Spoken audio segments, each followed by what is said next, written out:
Hi everyone, today I'll be doing contract analysis of Bell Services Agreement. So let's move on to next slide.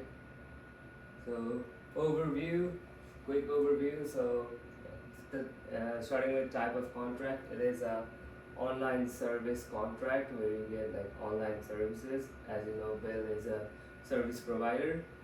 And similarly, company Bell Canada and Bell Mobility IN's incorporation. So specifically, mine one is Bell Mobility, and it's accepted by Bell Services, and it falls like the contract between Bell Service and me falls under legally binding under Canadian federal law.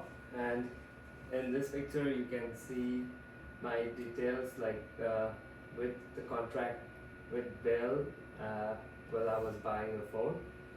So this is just a picture representing why there is no signatures in most of my contracts. So this is a representation that I have a name, and I do have this is a front page. So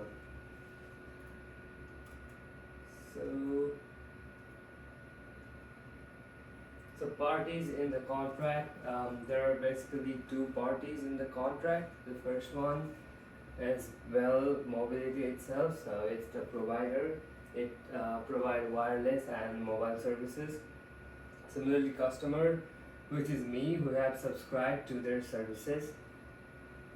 Next slide is a consensus between the parties, which is basically an agreement. So me and Bell had like a long agreement. Like it was a long page. I have a certain this picture represents what the agreement is about, but insert. So Bell offers services under stated terms and services, and then I agree by signing digitally or maybe a digital contract, because as you can see I didn't have any signatures, but you see this contract has my name in the earlier picture. That's what I was talking about. And acceptance does not require a paper signature, as you can see. So this is basically an agreement not main so it's like a summary of what the agreement is about. We will talk about this in further slides. So now next slide, consideration by customer. So as a customer and the provider, we should have consideration from both sides to be an agreement. So first from my side, it's a monthly service payment, device installation payment, and compliance with the user's policy. So I need to pay my bills, and I need to pay my both bills and bills of phone and provider in order to get in order to keep the agreement and so the agreement goes both way. So consideration from Bell. So network and service access, equipment and devices, and customer support. So if I do the thing mentioned earlier, I will get this thing. That's what the consideration basically means. So if I pay my bills and to both the phones and for my SIM, then I will get network and service access. Then I will get device and equipments. I can get the 100 GB of data every month.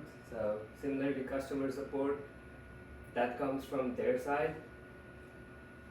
And then capacity of parties. So it basically shows what is it required for to have the agreement. So for a customer to have this agreement, it will be of the customers will be of a legal age and mentally able to figure out what the agreement is about. Similarly, for the Bell, Bell is legally registered corporation. So if a company is legally registered, then there are certain rules and regulations if it's registered, then it is capable of having an agreement. So similarly, next slide, legality of the contract. So this contract is regulated by Canadian Radio Technology and Communication. So it follows Canadian federal law, and it is lawful and enforceable. Similarly, intention to create legal relation. So agreement states it is like legally binding. Payment cancellation, liability and clauses, clear intention from both parties regarding the agreement. Thank you.